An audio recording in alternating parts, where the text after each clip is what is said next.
Hello and welcome. मैं आपका दोस्त रोस्ट एक बार फिर से स्वागत करता हूं आपका अपने सोशल मीडिया चैनल पे।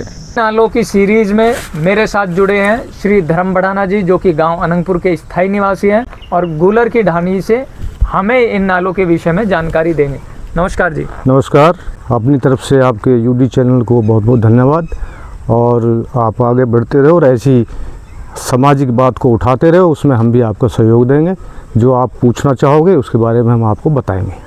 बाबूजी, मेरा सबसे पहला सवाल है, गांव में कई बार इन नालों के ऊपर चर्चाएं होती हैं, लेकिन कोई भी ठोस कार्रवाई नहीं हुई और कोई भी ज़मीनी स्तर की बात नहीं कर पाया शुरू होने से बाद तक। लेकिन मुझे निजी जानकारी से पता लगा है कि आपने पूर्व में भी इन नालों के विषय में कार्रवाई की है। आप मुझे इन नालों के विषय में जानकारी दीजिए। हालांकि नाले कई हैं, लेकिन हम सीरियल वाइज नाला नंबर 1 और 2 के हिसाब से बात करेंगे, 2 नालों में। तो आप मुझे बताइए, नाला नंबर 1 जो कि हमने श्री श्रिया हिल्स के समीप से जाता हुआ देखा है कागजों के अनुसार, ये कहाँ से शुरू है और कहाँ पे ख़त्म है? ये जो हमारे गांव का मोहल्ला है, अपना मुहाल चौड़ा मोहल्ला, जोड़िया मोहल्ला, ये इनके बीच में एक गूलर की ढाणी है हमारी, जहाँ हम रहते हैं। यहाँ बहुत ऊंची पहाड़ी हैं और पीछे भी हमारी बहुत ऊंची पहाड़ी हैं। तो एक नाला गुजरता है जो वो मुहाल चौड़े से जाता है और वो जाके मिलता है दादा मंगलू की ढाणी पे। एक नाला जो हमारे स्थल मंदिर के पास से गुजरता है, जोहड़ के पास से, वो भी जाके दोनों नालों का जॉइंट है दादा मंगलू के वहाँ पे। ये नाला नंबर 1 है जो जोहड़ मोहल्ले में बाबा गूलर की ढाणी की साइड, जोहड़ मोहल्ले पे जो कॉलोनी कटी है उस कॉलोनी के बिल्कुल जुड़ता हुआ निकल रहा है और आगे खेतों के थ्रू होता हुआ ये हमारे गांव की मुख्य सड़क पे जाके मिल जाता है। अब इसके नुकसान के विषय में बताता हूँ। वैसे तो मुझे पूरे नालों की पता है कि कहाँ कहाँ क्या है, लेकिन इसके नुकसान के बारे में क्या है कि हमारा गांव आज पहाड़ की तलहटी में बसा हुआ है। बरसात आती है, पानी इतना आता है कि वो बेकाबू हो जाता है। अब आप देखिए, अब जो हमारे रेवेन्यू रिकॉर्ड के हिसाब से जो पुराने नाले हैं उनको कोई छेड़छाड़ चकबंदी में नहीं की गई। आज के विषय पे मैं इसलिए कह सकता हूँ कि आज 60-70 साल की जो नालों पे बस गए, फरीदाबाद क्षेत्र में नगर निगम की जो ज़मीन पे बस गए सरकारी पे, वो तोड़ दिए गए। ऐसे ही किसी दिन हमारे गांव में भी ये नालों पे अब कब्जा जारी है और ये कब्जा इतना बड़ा नुकसान हो जाएगा, फिर वो कहेंगे गरीब आदमी, हमारे मकान टूट गए, हमारे ये नुकसान हो गया। आज प्रेजेंट में मैं सरकार से आपके चैनल के माध्यम से ये कहना चाहता हूँ कि तुरंत उस पर कार्रवाई की जाए, जो नाले की पैमाइश है वो करवाई जाए। पहले तो ये दोनों नाले ही हैं जिस पे अतिक्रमण हो चुका है, अभी जारी है, इसको देखना पड़ेगा। नहीं तो आज ना कल कोई ना कोई इस विषय में ज़रूर बात करेगा और जब नहीं करेंगे तो तब होगी। और मैं इसकी पूर्व में भी जाना चाहता हूँ, एक पॉइंट मेरा ये भी है, मैं आज से 2011 से इसके विषय में बात करता हूँ। नालों की मैंने बहुत एप्लीकेशन दे रखी है, रिसीव कॉपी है मेरे पास। उनको नेगलेक्ट कर देते हैं सरकारी ऑफिसर, सरकार के नुमाइंदे, प्रशासन। क्यों? आज तो वो उसको मौके पे देख रहे हैं, कंप्लेंट भी हैंगी कि यहाँ बन रहा है, नाले पे मकान बन रहे हैं, इनको हटा दिया जाए या फिर ये आगे ना बना पाए चिन्हित कर दिया जाए। लेकिन कोई जू नहीं चलती, सरकार के उस पर अतिक्रमण हो रहा है, कब्जे हो रहे हैं। तो आज तो मैं बोल रहा हूँ, कल को सबको पता चलेगी कि ये ठीक था। तो ये ऐसा नहीं होना चाहिए। आपके माध्यम से ये आवाज़ ऊपर तक जानी चाहिए। बीते दिनों में एसडीएम साहब गांव में आए थे और एसडीएम साहब ने हमें 3 महीने का टाइम दिया था। विषय को सुलझाने में संपन्न हो पाएंगे या सिर्फ ये कही सुनी बातें रह जाएंगी? देखिए, मैं तो ये चाहूँगा कि वो एसडीएम साहब आए, अगर वो ईमानदारी से काम करें हमारे गरीब लोगों को देखते हुए तो बढ़िया है। नहीं तो वो जो भूमाफिया है ना, वो जाके वहाँ तो मीटिंग कर रहे होंगे, नहीं तो जाके पूछ लेना, अलग अलग मिल रहे होंगे, ऐसे नहीं जी ऐसे है, ऐसे समझा रहे होंगे। पर मैं एसडीएम साहब को और गांव के बीच में जैसे भी वो आए हैं, हमें आश्वासन 3 महीने का दे के गए हैं, मुझे खुशी रहेगी कि मेरे छोटे छोटे जिन बहन पर छोटी छोटी ज़मीन है, जो उम्मीद रख रहे हैं वो 50 गज का 100 गज का प्लॉट है, वो मिल जाए तो अच्छी बात है, बसने के लिए तो रह जाएगी।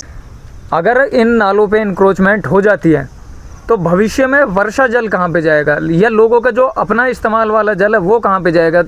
क्या इस विषय में गांव समाज के और व्यक्तियों के क्या शासन प्रशासन या अन्य नेताओं का कोई आश्वासन मिला? देखिए, नेताओं को भी हमारे बारे में खूब पता है, हमारे बड़े छोटे जो समझदार हैं उनको भी खूब पता है इसका बहुत बड़ा नुकसान होने जा रहा है। जब पानी को रास्ता नहीं मिलेगा तो पानी अपने आप रास्ता खोजेगा, वो उसके घर में घुसेगा जो नाले से बाहर हैं, फिर वो पछतावा होगा हमको कि यार ये नाले, उस टाइम भाई कह रहा था, धर्म कह रहा था कि माध्यम से चैनल से द्वारा गांव की शिकायत उठा रहा था, वो बढ़िया था। आज उनको लग रही होगी कि किसी का मकान टूट जाएगा, किसी की नुकसान हो जाएगा। तो जो पानी का विषय की बता रहा हूँ, आज अगर ये साफ़ सफाई नहीं हुई तो कल आने वाले टाइम में आप पानी के लिए भी तरस जाओगे। अदालतों में केस है चकबंदी से संबंधित, क्या हाई कोर्ट इस मुद्दे को सुलझाने में सक्षम है?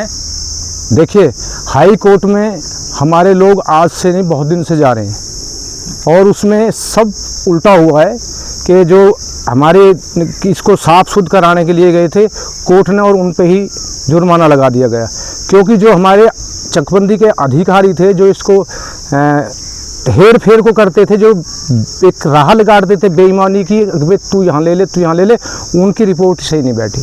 पर मैं फिर भी ये उम्मीद करता हूँ कि कोर्ट से बड़ा और क्या है।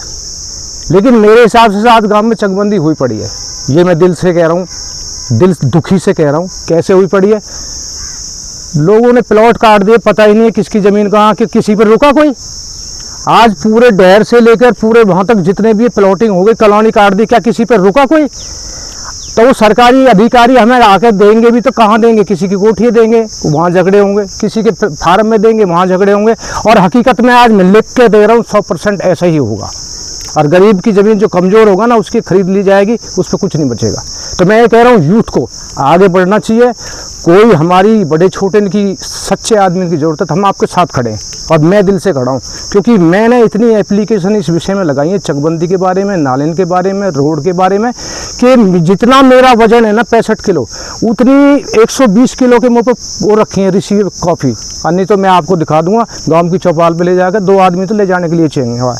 इतनी एप्लीकेशन लगा कर रिसीवर होकर रखी है मेरे घर में। तो क्या हुआ? क्या दिया सरकार ने? ये बड़े छोटे जाके मिल लेते थे, कह रहे थे ये तो वैसे ही है, क्या करना है, जबकि मेरे लिए नहीं था वो। मैं मेरे लिए क्या था, सबके लिए था। आज मैं क्या कह रहा हूँ, मैं आखिरी पॉइंट आपको ये भी बता रहा हूँ कि मैं खुद अपने देने के लिए बैठा हूँ। मेरा यूथ खेले, मेरे बच्चे खेले, आने वाला टाइम भविष्य अच्छा हो, तो मैं भी तो कह रहा हूँ इसको। और कोई गाँव में कह दे, वो तो बड़े भी हैंगे, मंत्री साहब करतार जी हैंगे, मनमोहन जी हैंगे, वो भी कह दें जैसे मैं कह रहा हूँ। अरे जब हमारे भाई ने ऐसे कह दिया कि मैं अपने 2 एकड़ ज़मीन दे रहा हूँ, तो वो भी कह दे 2 एकड़ हम भी दे देंगे।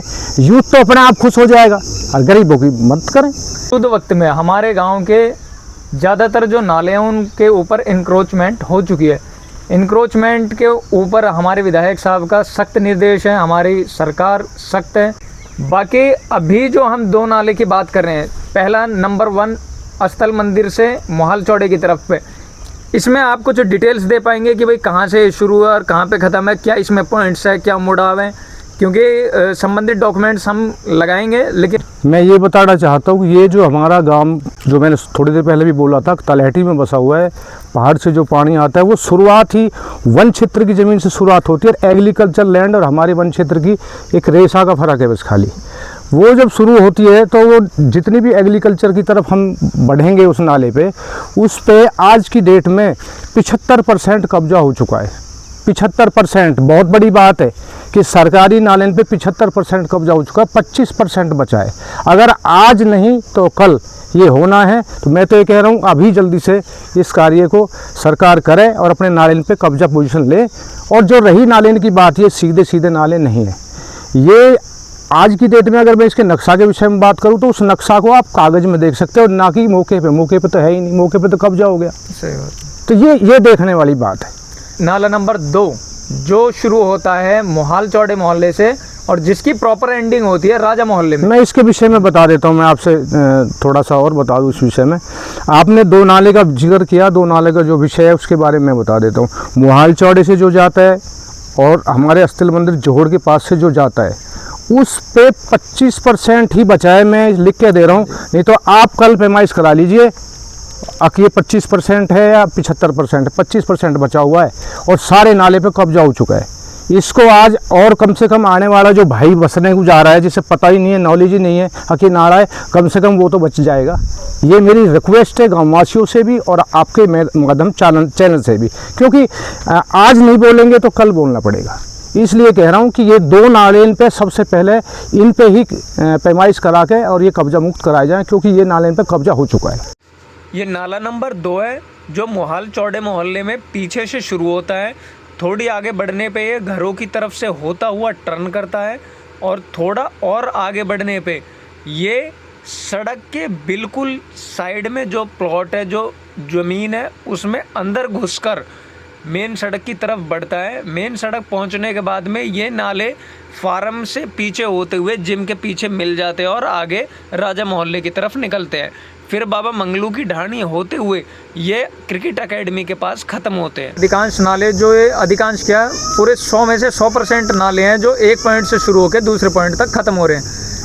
क्या आपको नहीं लगता कि इनमें जो मुख्य नाला जो हमारे हरिजन मोहल्ले से शुरू है और बाबा सरपंच के खेत में ख़त्म है, धरातल पे वो खलिया मौजूद थी, आज वो अस्तित्व में नहीं है, क्या ये बिना उसको पार किए गांव की इस समस्या का समाधान है? क्योंकि इस नाले में सबसे ज़्यादा पानी का फ्लो है, चाहे बरसाती नाला हो या फिर अपने घरों का भी यूसेज का जल हो। जब ये नाला पास ही नहीं है तो क्या ये आने वाले समय में खतरा नहीं बनेगा? 100% खतरा बनेगा, क्योंकि हमारा जो पानी इतनी स्पीड से आता है सब नालों का, और वो सीधा अनंगपुर बांध के अंदर जाता था, और आज भी वो बांध तक ही उसका नक्शा है। 9 नाले हैं, 9 नाले का नक्शा एक जगह जाके और वो बांध के अंदर डलता है पानी सारा। आप देख लीजिए, आपकी याद की बात होगी, जब जितना पानी आता है ना डहर भर जाता है और वो गांव में पानी वापसी आ जाता है। जिस दिन ये नाले पे इंक्रोचमेंट हो गई और ये कब्जे पूरे हो गए, जिस दिन पहाड़ का पानी आएगा ना, उस दिन बहुत बड़ा नुकसान होगा, क्योंकि वो आगे को रास्ता तो छोड़ा नहीं, आगे को नाला छोड़ा नहीं। नाले का एक जगह कोई संगम भी नहीं बनाया कि एक जगह संगम बना दिया जाए। वो नाले के कोई कहीं से आए, कोई कहीं से आएगा, जितना पानी आएगा वो नुकसान देगा, और वो पब्लिक के लिए नुकसान होगा, गाँववासियों के लिए नुकसान होगा। अभी जैसे चकबंदी हमारी हाई कोर्ट में पेंडिंग है और इस पे चर्चाएं चल रही हैं, सुधार की भी एप्लीकेशंस लगी हुई हैं, क्या कुछ गुंजाइश है कि इनमें से कुछ नालों को पार कर दिया जाए और बांध होते हुए दूसरी तरफ लकड़पुर का जो एक नाला है उसमें जोड़ दिया जाए?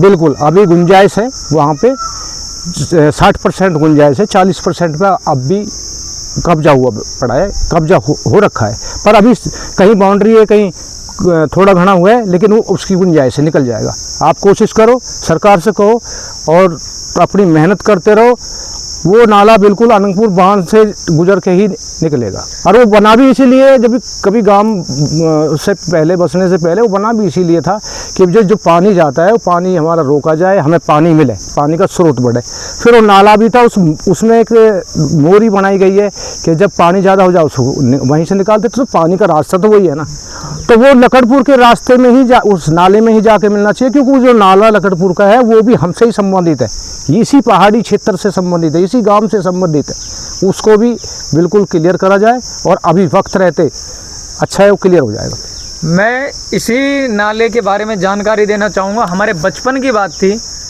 हम जिस समय छोटे हुआ करते थे, हमने अपनी आँखों से उस कच्चे नाले को बहता देखा है। गांव के अंदर से वो शुरू होता था मोहल्ले से, और वो बाबा सरपंच के खेत से मौजूदा वक्त में होता हुआ और राजा मोहल्ले के पीछे पहाड़ियों से होता हुआ, बांध से होता हुआ लकड़पुर में जाके मिल जाता था। और जिस वक्त वो लकड़पुर में जाके मिल जाता था, उधर मौजूदा वक्त में सूरजकुंड झील सूखी हुई है, जिसके सूखने का कारण ही सिर्फ ये है कि वो नाला आज अस्तित्व में नहीं है। तो सरकार से हमारी और हमारे गांव समाज की तरफ से अधिकांश 80% लोगों की यही मांग है कि इस नाले के विषय में सोचा जाए। इससे बेहतर विकल्प कोई हो नहीं सकता कि आज समय है, इन पे कार्रवाई की जाए। अगर थोड़ा और समय निकल गया तो निश्चित ही घरों का नुकसान होगा और ऐसी आगे स्थिति परिस्थितियां ना बने कि किसी गरीब का आशियाना टूटे। तो हमारी सरकार से ये विनती है कि समय रहते इस पे कार्रवाई की जाए। गांव समाज के उन व्यक्तियों, उन लोगों के लिए क्या कहना चाहोगे जिन्होंने जानते हुए भी कि यहाँ पे नाला है और फिर भी इंक्रोचमेंट किया या प्लॉटिंग किया, कॉलोनी काटी या घर बनाए हैं या किसी भी तरह से कब्जा किया है? 2004 से हमारी चकबंदी की शुरुआत हुई थी। हमारी भी उम्र उस टाइम कम थी। हम अपने बड़े छोटे का बड़ा आदर करते हैं और करते थे और करते रहेंगे, लेकिन हमारे बड़े छोटे जिनकी कमेटी बनाई गई थी वही भ्रष्ट हो गई। उन्होंने ही अपने अपने पेट भरने शुरू कर दिए। उन्होंने अपनी अपनी ज़मीन को कहीं अच्छी अच्छी जगह लगवाने की कोशिश कर दी। जहाँ किसी की अच्छी लग रही थी बेचारे की, पहले ही वो हटवा दी गई अपने फ़ायदे के लिए। जो हमने कमेटी बनाई थी, आज की डेट में उस कमेटी में तो कुछ लोग अब भी बचे हुए हैं, जिंदा हैं। उन्होंने सिर्फ अपना सोचा था, गांव के विषय में नहीं सोचा। अब जो 100-100 गज के, जो 500 गज ज़मीन थी, 5 जगह बांट दी गई। मजबूरी में लोगों ने, किसी को ब्याह है, किसी की शादी है, किसी को किसी चीज़ की ज़रूरत है, आपस में भाई भाई के झगड़े होते रहे। 100 गज हो पड़ी है, 50 गज वहाँ पड़ी, चलो एक काम करते हैं यार, बेच देते हैं। लेने वाला क्या है, जो 10,000 गज की रेट की और 5,000 रुपये गज मिलेगा, क्या कह के लेगा, भाई भाई का झगड़ा है, भाई देखो कब्जा थोड़ी देगा तू। ये जो चीज़ें हैं हमारे गाँव के लिए, दिल्ली से नज़दीक लगता हुआ गाँव, जो कि आज बहुत ऊपर होता, शिक्षा में भी, प्रॉपर्टी में भी। लेकिन जो बड़े, जो कमेटी के मेंबर थे हमारे, उन्होंने हमारे नीचे वाले स्तर को, हमारे परिवार को देखा ही नहीं। वो अपने लिए लगे रहे कि हमारी ठीक होनी चाहिए बस खाली। और आज की डेट में भी उनमें 2-3-4 बच रहे हैं, तो वो बचे रहे, अच्छा है, ये देख के तो जाए। हमने अपने परिवार की, गांव की सुध लेने के लिए हमारी कमेटी बनी थी, और आज हम उन्हें देख रहे हैं कि इनकी हालात क्या है, और हम अपने बच्चों के लिए कर रहे थे। तो ये क्या हमारा गांव उनके अधीन नहीं था? हम कमेटी के ऊपर विश्वास में रहे, कमेटी ने हमको धोखा दिया। मौजूदा वक्त में भी गांव में एक समिति का गठन हुआ है, संभवतः आपको इस बारे में जानकारी होगी, गांव अनंगपुर विकास समिति। इन युवा वर्ग के लिए, इन युवाओं के लिए कुछ मैसेज देना चाहोगे, इनको कुछ आशीर्वाद देना चाहोगे? देखिए, युवाओं से मुझे बड़ा प्यार है, उनसे मुझे शक्ति मिली है। बहुत दिन की बात हो गई, मैं यूथ का अध्यक्ष भी रहा हूँ, और मुझे सारी बच्चों की देख रेख के लिए छोड़ा गया था। जितने मेरे नौजवान हैं, वो उन्होंने खूब भरपूर मेरा साथ दिया। और आज मैंने जो आपको अभी इंटरव्यू में बताया था कि भाई जो ज़मीन मेरे पास है, तो मैंने अपने बच्चों के लिए, अपने यूथ के लिए, अपने गांव के लिए, मैंने सबके बीच में बोला था कि भाई मेरे पास इतनी, मेरा फार्म हाउस बना हुआ है, उसमें से जितनी आप चाहिए वो ले लो। 1 बीघे, 2 बीघे, 1.5 बीघे, मैंने तो 2 एकड़ के लिए कहा था। अब 2 एकड़ आपको मिल भी जाएगी। तो मैं यूथ से बहुत प्यार करता हूँ। अरे यूथ है तो हम है, नहीं यूथ नहीं है तो हम कहाँ हैं भाई? नहीं, तो मैं ये कहता हूँ कि यूथ साथ रहे, इकट्ठा होकर कार्य करे, और हमारी कोई ज़रूरत पड़े, हमारे मार्गदर्शन की ज़रूरत पड़े, तो हम सदैव आपसे आगे खड़े हैं। गांव के अधिकांश ऐसी आबादी रही है जिसकी छोटे छोटे प्लॉट्स में या छोटे छोटे रकबे थे, जिनको केवल कागज़ों में मालिकाना हक है, लेकिन मौके पे ज़मीन नहीं है। क्या उनका भी सपना पूरा हो पाएगा कि उन्हें ज़मीन मिले, या फिर उनके लिए भी ये सपना ही रह जाएगा? देखिए, हमारे गांव के अंदर ज़मीनों पे कब्जे होते जा रहे हैं, और उनका बड़ा मुश्किल मामला है। मैं तो सरकार से ये विनती करूँगा कि सच्चाई दूध का दूध और पानी का पानी करके दे दे। अगर मेरी कहीं मकान बन रहा है और मैंने बना लिया है बिना सोचे समझे, और ज़मीन आपकी निकल रही है, तो मैं चाहूँगा मुझे हटा दे, मुझे वहाँ से तुरंत हटा दे, मेरा कब्जा हटा दे, और उसको गरीब को दे दे जिसकी वहाँ ज़मीन है। ऐसे हमारे गांव में जो हमारे बड़े बड़े हैं ना, जो हमारे मुखिया जो फैसला करने जाते हैं पंचायतों में, उन पर खुद के अपने फैसले नहीं हो पा रहे हैं। वो खुद अपने फैसले में घर में नहीं कर पाते। ऐसी बहुत सी ऐसी बातें हैं जो वो नुकसान करते हैं, और नुकसान की तरफ हमें ले जाते हैं। नहीं तो हम तो ये कहते पूरी पंचायत में इकट्ठा करके, भाई देख हमें जाने वाले, हमारी तो उम्र हो गई, पर कम से कम भले आदमी हम तारा भला करके जाएंगे, भाई किसी के साथ गलत ना हो। बताइए, गलत ही गलत हो रहा है। आज 2004 में जो बच्चा पैदा हुआ वो जवान हो गया, उस पर बच्चे पैदा हो लिए शादी के बाद। क्या ये चकबंदी हुई है? नहीं, ये हमारी कमेटी ने बिगाड़ा है सारा खेल। जो कमेटी के मेंबर हैं उनमें तो 1-2 अब भी हैं, चलो ईश्वर उन्हें और जिंदा रखे, आगे से किसी और का भला कर देंगे जाके आगे। पर मैं ये कहता हूँ कि एसडीएम साहब की बातों पे विश्वास है मुझे, वो इस कार्य को कर देंगे। क्योंकि मेरी एक बीच में बात हुई थी, अपने जो यूथ मेरा जो काम कर रहा है, और यूथ बहुत अच्छा काम कर रहा है, यूथ के सदस्य से मेरी बात हुई, तो ये बात हुई कि वो रोवर जो पैमाइश करते हैं, वो पूरी एक सिस्टम बनाया जा रहा है, वो सिखाया जा रहा है। तो जल्दी हमें उम्मीद है कि वो ऐसा करके जाएंगे हमारे गाँव के अंदर। उस समय के नेतागण, चाहे हमारे एमपी साहब हो या विधायक जी हो या मंत्री हो, क्या उनकी कोई इन्वॉल्वमेंट रही? क्या उनको इस बारे में जानकारी थी कि भाई गांव में क्या हो रहा है, क्या नहीं हो रहा है? क्योंकि इस विषय में पड़ती हैं। देखिए, उनको सारी चीज़ की पता थी, वो कोई अनभिज्ञ नहीं थे। यहाँ से वो गोवा नहीं रहते थे जो गोवा से राजनीति कर रहे, यहीं रह कर राजनीति कर रहे। छुटमुट जो हमारे भाई हैं कार्यकर्ता, छोटे मोटे जो हमारे भाई हैं, और जो मैं छुटमुट नेता भी कह सकता हूँ, वैसे माफ़ी चाहूँगा, ये शब्द अच्छा नहीं है। बाकी मैं कहूँगा वो छुटमुट नेता जो उसको डेली बताते थे जाके MP साहब को भी, मंत्री साहब को भी, सबको ये बताते थे भाई गांव की चकबंदी में दिक्कत आ रही है, परेशानी आ रही है, भाई आप साथ दो। तो साथ तो देते थे, लेकिन हमें ये उम्मीद लगती थी कि दे तो रहे हैं साथ, लेकिन जब वो कार्य हो ही नहीं पाया तो हमें लगता है सब अपना अपना सोच के चल रहे थे, चाहे मंत्री साहब हो, चाहे कोई अभिनेता हो, चाहे नेता हो, उन्होंने अपने बारे में सोचा, इसके सिवा उन्होंने कुछ सोचा ही नहीं तो मेरी उनसे किसी दिन बैठ के मीटिंग करा दीजिए, मैं मीटिंग करने आमने सामने बैठ के बात करने के लिए तैयार हूँ। आप जान पूछ के, ये जानते हुए भी कि आप नाले में मकान बना रहे हैं, दुकान बना रहे हैं, कब्जा कर रहे हैं, वहाँ पे इंक्रोचमेंट को नहीं करें, छोड़ दें। आने वाले समय में हम आपको number 3, number 4, number 5 serial wise बाकी नालों की भी जानकारी देंगे और इस जानकारी को मौजूदा वक्त में सरकारी कागजों के हिसाब से दिया जाएगा।